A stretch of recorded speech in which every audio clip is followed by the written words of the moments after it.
Hi, my name is Barry Crampton. Just going to show you around our Land Rover Freelander, then I'll take you for a ride in it, but first I'll tell you a little bit more about it if I don't get blown away first.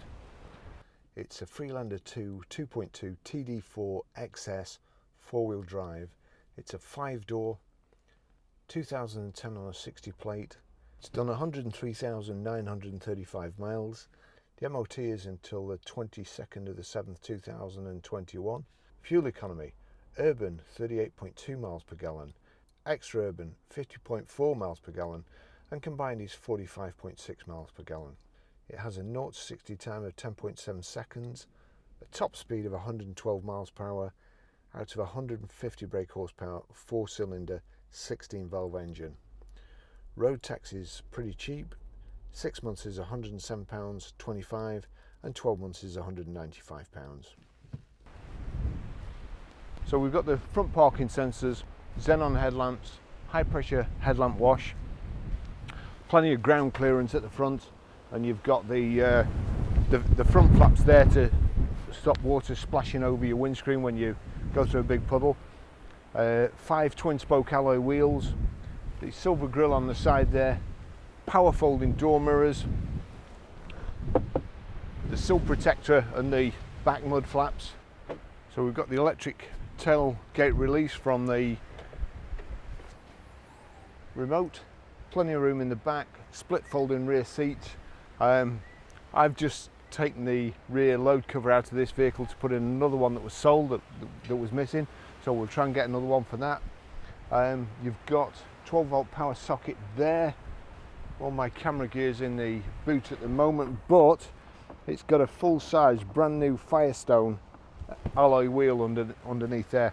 Tow bar, which again it's a little bit rusty, but we'll try and give that a coat of paint. And rear parking sensors there.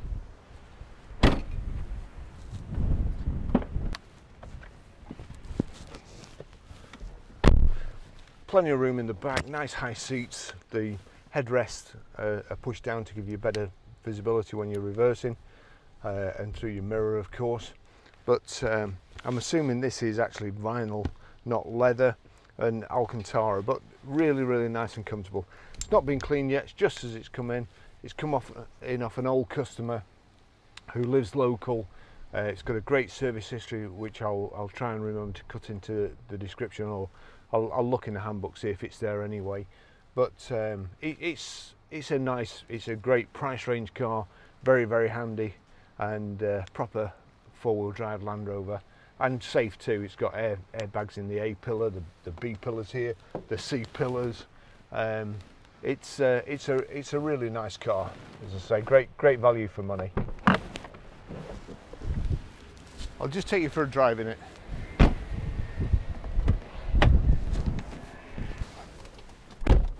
Wild out there. So we've got the Land Rover sized or Land Rover brick sized keys. Just put it in the slot on the dashboard and then press the start button with your foot on the clutch, and away we go. Let me just see, where's there we go. So height and reach adjustable steering wheel, height adjustable seats, and they're electrically adjustable forward and back, and the backrest too. We've got power folding door mirrors. And let's go before this truck comes.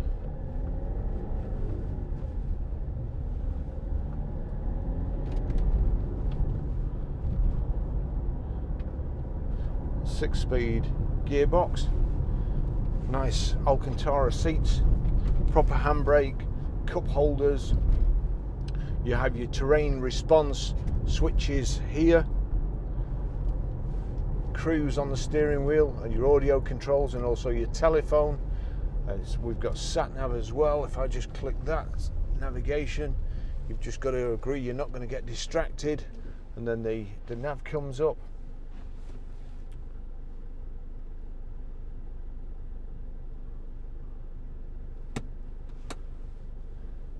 So this has belonged to one of our old customers. I've lost count how many cars they've had off us now over the last 20 years.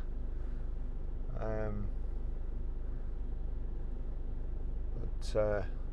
it's a good vehicle. They always look after them, make sure they're well serviced, and they also use our local garage that we use as well.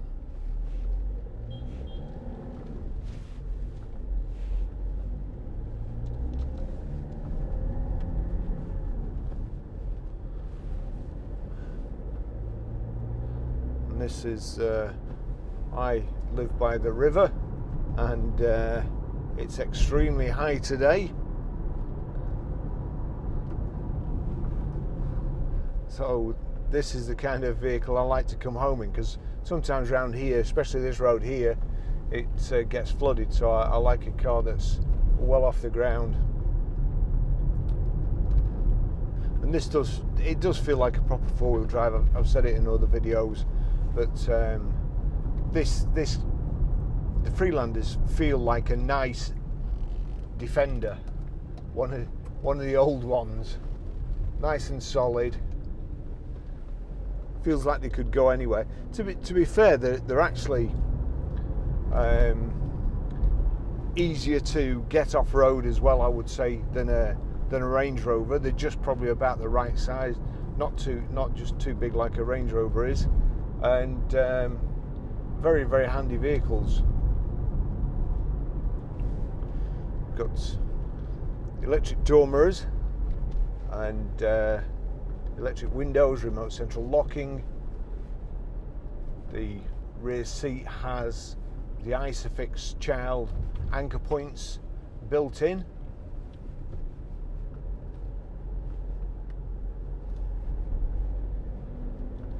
There's a tow bar on, which, as I say, will give a coat of paint.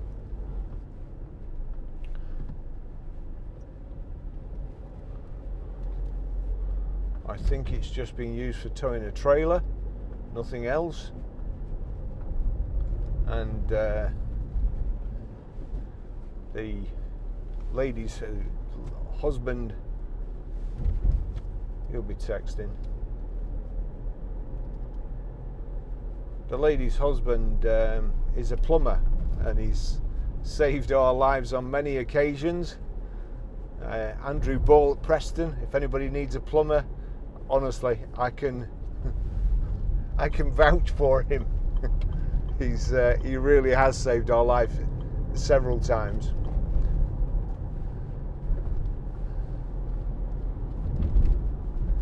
So he's not a scrap metal merchant. I once sold an Isuzu Trooper to a guy, and he had a scrap metal dealer, and I saw him towing one of his scrap metal wagons up a hill at Waltneydale with a steel cable, absolutely fully loaded.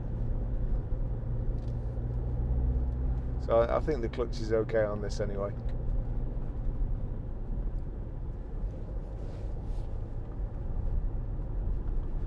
Finished in black with this black, as I say, I'm tempted to say half leather, but I don't think it is leather. That's the top bit might be the top facing there, but the sides certainly feel like man-made material. The Alcantara is lovely. It's not been cleaned yet, it's just as it's come in. I'm sure it will clean up pretty nicely.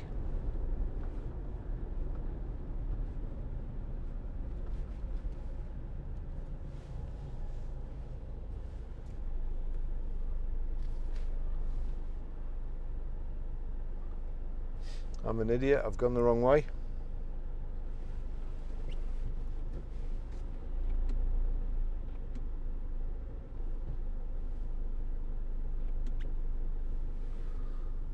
I don't want to cause an accident by doing a U-turn like that guy is just behind me, or a 3-point turn. Well, let's so we've got auto headlamps just there, your telephone accept and dink, cruise control just here. I'm pretty sure it's one touch cruise, which is the Land Rover systems are very, very good. I'm fed up of hearing this woman's voice, these traffic alerts. I've not sussed out how to knock the traffic alert off. I can't flipping remember, which is very annoying. And now select.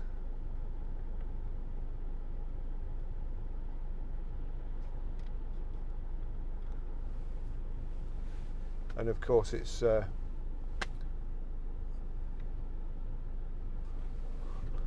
sights you see when you haven't got your gum.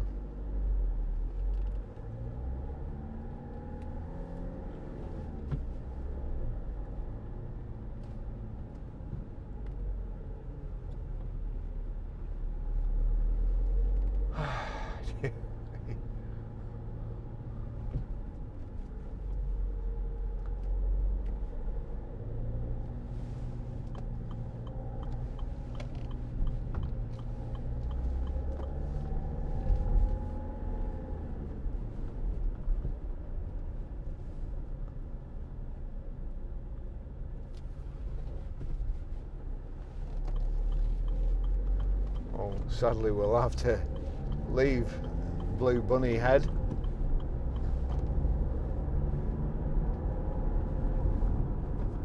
Lovely gearbox, real positive change, and not clunk's the wrong word. It what would be the right one?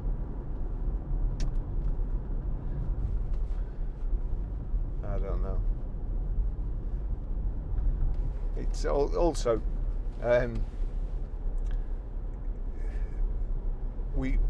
I had somebody in the other day in Land Rovers and it's amazing that everybody annoys me, always talks like that. And yet last week one of our suppliers, they run an auction site, and there's a Land Rover Discovery on there, and it had done 282,000 miles, I think. Now it's only 239,000 to the moon, so it's made it to the moon and it's on its way back again. I mean, it's just, diesel engines very, very seldom go wrong. There's not a whole lot to go wrong with them, and all the repairs that we've done on things recently all end in motor, headlamp washer motors, seat motor, central locking motor, windscreen wiper motor, tow bar motor, a deployable tow bar. And the only thing that we've replaced that's not a motor is two seat handles in a Mercedes-Benz seats, which would have been very simple jobs except for the air scarf motor in the back of the seat, which made it a really, really swine of a job. So I despair really with these electric cars. Everything that doesn't work or goes wrong on a vehicle, swirl flap motor, it's the mechanical bits very seldom go wrong. They wear out, but they don't break, and that's the difference. They don't just stop working. Motors, you know, they're solid state. There's no wear on them whatsoever. Quite a lot of the time, there's just nothing. ECUs, there's nothing to do. But what happens is you switch it on, you switch the thing on, it heats up, then you switch it off, and it cools down again. So although there's no moving parts in it, it's expanding and contracting every time you switch it on and switch it off.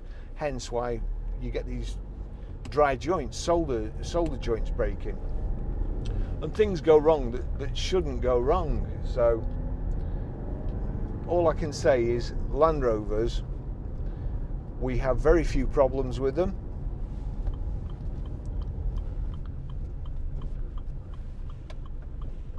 Of course, we've never had an Evoque with an electric roof yet, but everybody else's electric roofs seem to give problems, so why not?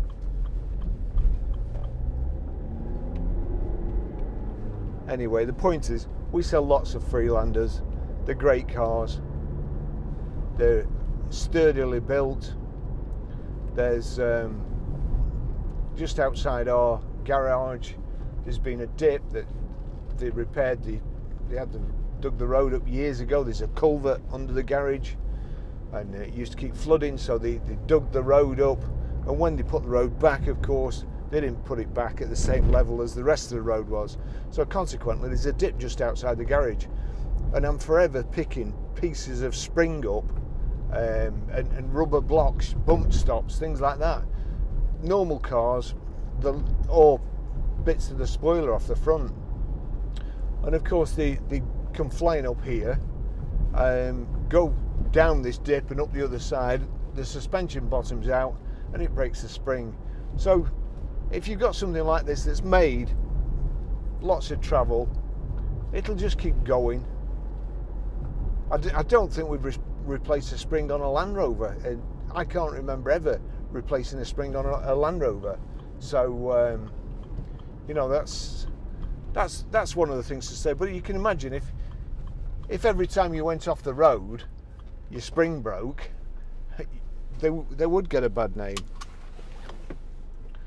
Anyway, I'll finish the test drive there.